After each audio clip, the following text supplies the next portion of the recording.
যখন আপনারা কথা বলতেছেন জনপ্রশাসন মন্ত্রণালয় সংস্কার কমিশন, তখন আপনাদের জনপ্রশাসন সম্পর্কে যে কিছু বেসিক বিষয় একটু চিন্তা ভাবনা করে একটু পড়াশোনা করে আসার দরকার ছিল।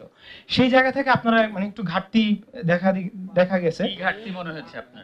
মানে আমরা পড়াশোনা করে আসিনি মেহেদী ভাই, এই কথাটা আপনার বলা উচিত হলো না। আমার কথা শুনেন, কথা বলেন সাংবাদিকদের কাছে। আপনি বলতে পারেন না এখানে কারা কাজ করেন আপনি জানেন না।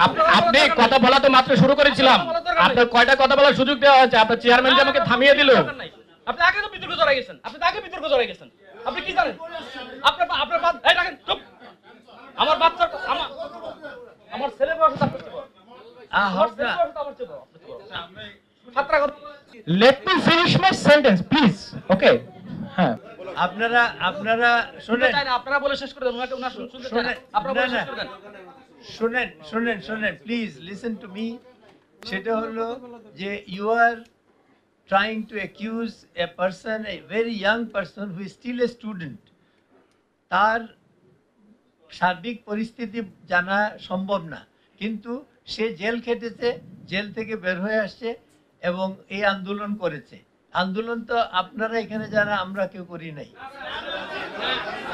স্যার আপনি এই কথা এখানে বলতেই পারেন না। আপনি আমাদের মাইক বন্ধ করে দিয়েছেন। আপনি মতামত জানতে এসে আপনি মাইক বন্ধ করে দিয়েছেন, আপনি এটা পারেন না। আপনি তাকে সাপোর্ট করতেছেন।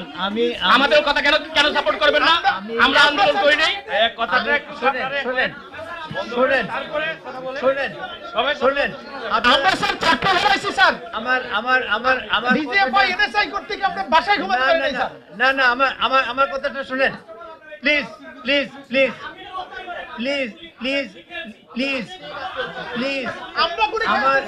আমরা এই কমিশনে মিস করব না, সবাই সিদ্ধান্ত নেন। আপনারা আমার কথাটা শুনেন। শোনেন, এখানে দুটো জিনিস আছে। প্লিজ আমার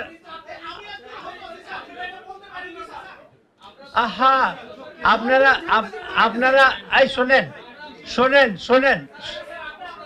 আপনারা না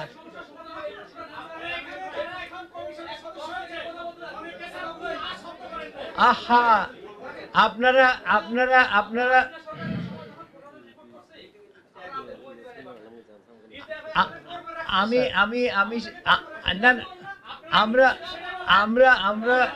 শুনেন স্যার, এই যে 15 বছর আমরা রিপোর্ট করছি, একটা শব্দ লিখতে গেলে, একটা সেন্টেন্স লিখতে গেলে কি চিন্তা করে লিখতে হয়েছে, সেই জ্বালা আপনি বুঝবেন না।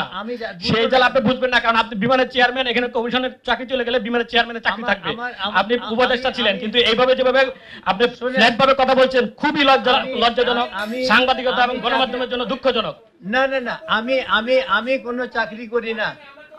আমি কোনো চাকরি করি না। চাকরি করছেন, নাহলে তো বলতেন যে এই কমিশন ওয়ার্কেবল হবে না। আমি চাকরি করি। এই কমিশন কিভাবে ওয়ার্কেবল হবে? এই কমিশন এই 3 মাস কেন? মিনিমাম 1 বছর সময় দরকার একটা কমিশনের গুরুত্বপূর্ণ। আপনি কয়টা দপ্তর থেকে ইনফরমেশন নিয়েছেন যে কি ধরনের প্রবলেম হয়, কি ধরনের ফর্ম আছে, সেই ফর্মে কি পরিবর্তন আনতে হবে? সেটা যদি না হয় এই কমিশন কিসের কমিশন? আপনি তো কথা বলতে দিচ্ছেন না। এখন এই পরিস্থিতিতে আমি এই কথাগুলো বলতে বাধ্য হচ্ছি। আপনি কয়টা ধরে সরকারি অফিস থেকে মানে চার্ট নিয়েছেন যে এই সেবা প্রদানের যে চার্ট দেওয়া হয় সেটা কতটুকু পালন করা হয়, কেন পালন করা হয় না, কি সমস্যা, কয়জন কর্মচারীর সঙ্গে কথা বলতে পারবেন এই 3 মাসের মধ্যে? কি কারণে ইউ হ্যাভ দিস? এত সরকারি নির্দেশে যদি সবকিছু শেষ করবেন তাহলে তো এই কমিশন জনস্বার্থের কমিশন হবে না। না তো হোয়াট মেক্স ইউ ফিল যে আমরা তথ্য নেই নাই? How did you conclude this? 1 নম্বর। 2 নম্বর হলো যে আমি যেটা বলতে চাচ্ছি সেটা হলো যে হ্যাঁ, সাংবাদিকরা যখন এই আন্দোলন হয়েছে সাংবাদিকরা ছিলেন এবং অনেক সাংবাদিক আহত হয়েছেন, বাট আন্দোলন শোনেন, মারা গেছে, মারা যায় না। 6 জন সাংবাদিককে হত্যা করা হয়েছে। 6 জন সাংবাদিককে হত্যা করা হয়েছে টার্গেটেডলি, আর হাজার সাংবাদিককে মানে নির্গুম রাত কাটাতে হয়েছে। আপনারা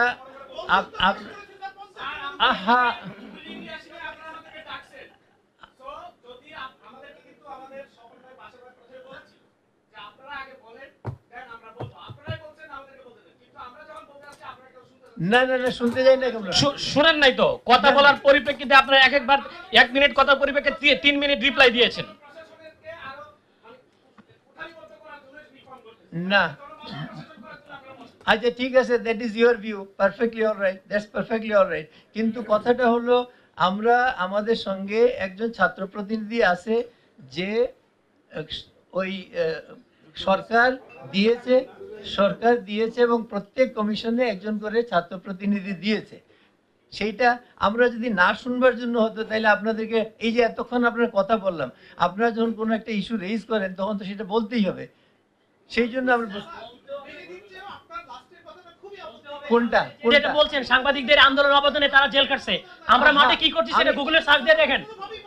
না না না না আপনি কথাটা উল্টো করে আপনার মধ্যে রেসপেক্ট রেখে বলছি। আচ্ছা শোনেন আপনারা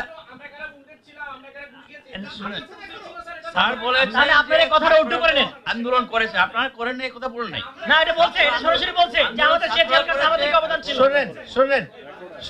শোনেন প্লিজ আপনারা একটা কথা বোঝার চেষ্টা করেন, সেটা হলো আন্দোলন ছাত্ররা করেছে এবং সেই আন্দোলন আপনারা কভার করেছেন এবং সেটা করতে গিয়ে আমি প্লিজ কথাটা শেষ করি, বিষয়টা সেই রকমই আপনারা কভার করেছেন এবং সেই কভার করতে গিয়ে আপনারা অনেকেই স্বাভাবিকভাবে যেহেতু আপনারা কভার করতে গেছেন আন্দোলনটা, কাজে আপনারা পুলিশের গুলির সামনে ছিলেন এবং আপনারা আহত হয়েছে, নিহত হয়েছে।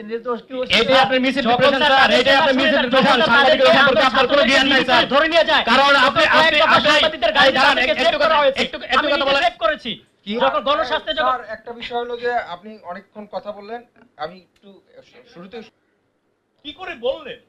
স্যার আমরা পড়াশোনা করে আসিনি, পড়াশোনা না স্যার, করে ডক্টর মুসলেট সাহেব মোখলেসুর রহমান সাহেবকে ডিল করে কিভাবে? স্যার পড়াশোনা না করলে মুহিত চৌধুরী সাহেবের সামনে কথা বলে কিভাবে? কাজেই শালীন হওয়া প্রয়োজন। আপনাদের প্রতি দরদ আছে, আপনাদের প্রতি মায়া আছে, আপনাদের প্রতি মমতা আছে এবং থাকবে এই কারণে আপনাদের মতো সন্তানরা আমার ঘরে আছে। আপনারা সেই জায়গাটিতে রাখেন, আমাদেরকে অস্বীকার করেন না। শিকড়কে অস্বীকার করে বড় হওয়া যায় না। বাপের ইজ্জত না থাকলে সন্তান বড় হয় না। দয়া করে হচ্ছে হ্যাঁ সরিটা বলে নেন, তারপর কথা শুনবো আমরা। ওকে আমার শব্দ চয়নে যদি আপনারা কেউ কষ্ট পেয়ে থাকেন আমি সরি।